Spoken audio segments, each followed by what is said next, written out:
Do you ever feel like you're a magnet for the wrong kind of people? Whether it's in friendships, romance, or even work, you find yourself in the same frustrating situations over and over again. You tell yourself, next time will be different, but somehow it never is. If you're nodding along, I want you to know you're not alone, and it's definitely not just bad luck.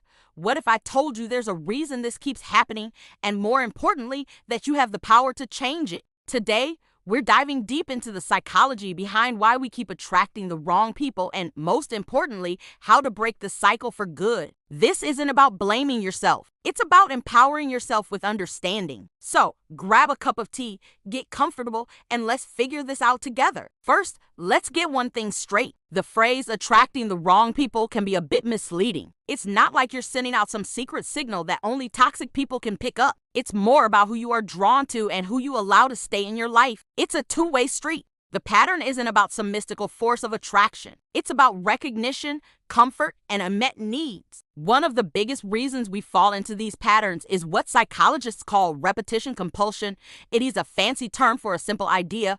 We are subconsciously drawn to situations and people that feel familiar, even if that familiarity is painful. If you grew up with a parent who was emotionally unavailable, you might find yourself repeatedly drawn to partners who are distant or can't commit. It's not because you enjoy being hurt. It's because your brain recognizes that dynamic. It knows the rules of that game. The familiar, even if it's negative, can feel safer to our subconscious than the unknown. Your mind is trying to fix the past by replaying it, hoping for a different outcome this time. It's like watching the same movie over and over, hoping the hero finally makes a different choice. But the script has already been written by your past experiences. The first step to breaking this cycle is recognizing it. Think about the people you've been involved with. Do you see a common thread? A familiar role you play or a familiar type of person you choose? Acknowledging the pattern is the first, most powerful step toward rewriting the script. Another huge factor is our own unhealed wounds and unmet needs. If you have a deep-seated fear of being abandoned,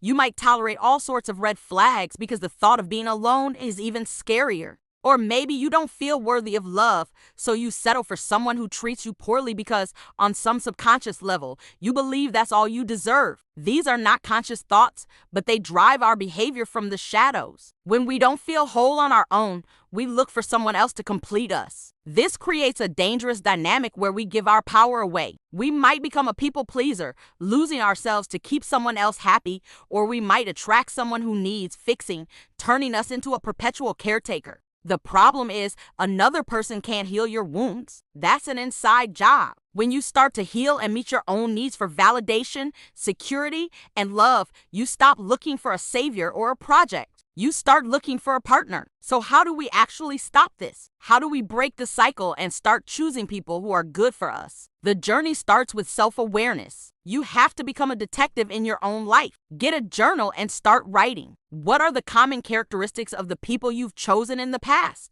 What were the red flags you ignored? And most importantly, how did you feel in those relationships? Anxious? Drained? Unseen? This isn't about judging your past choices. It's about gathering data. Your feelings are valuable clues. Next, it's time to define what you actually want. Not what you think you should want, but what you truly desire in a healthy relationship. Get specific. Don't just say, I want someone nice.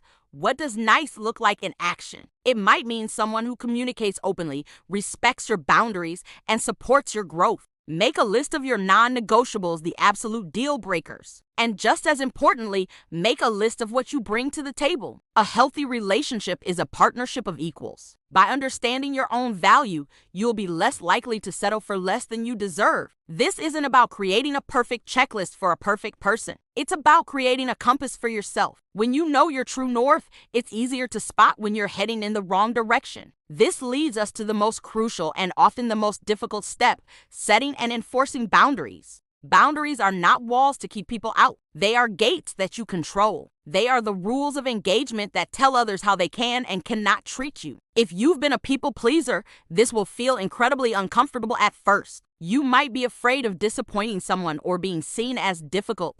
But here's the truth.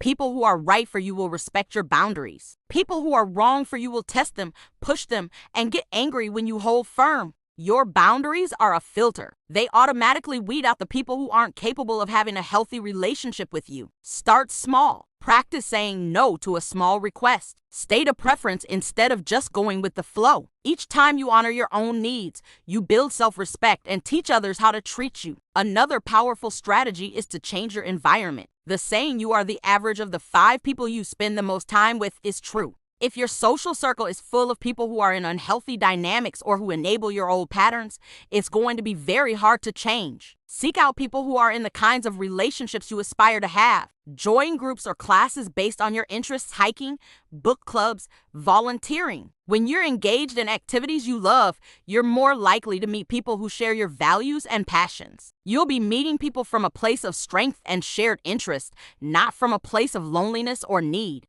This shifts the entire dynamic. You're not hunting for a partner. You're just living a full and interesting life, and you might meet someone wonderful along the way. Now, this process of self-discovery and change can be tough, and you don't have to do it alone. Seeking support from a therapist or a coach can be a game changer. A professional can provide a safe space for you to explore these patterns, understand their roots, and develop new, healthier ways of relating to others. They can give you tools and hold you accountable. Investing in your mental and emotional health is the best investment you'll ever make. It pays dividends in every single area of your life, especially your relationships. Remember, seeking help is a sign of strength, not weakness. Finally, and this is so important, learn to enjoy your own company. The fear of being alone is a powerful motivator that can lead to many bad decisions. When you build a life that you genuinely love, a life that feels full and meaningful on its own, you become less desperate for someone to come in and fill a void.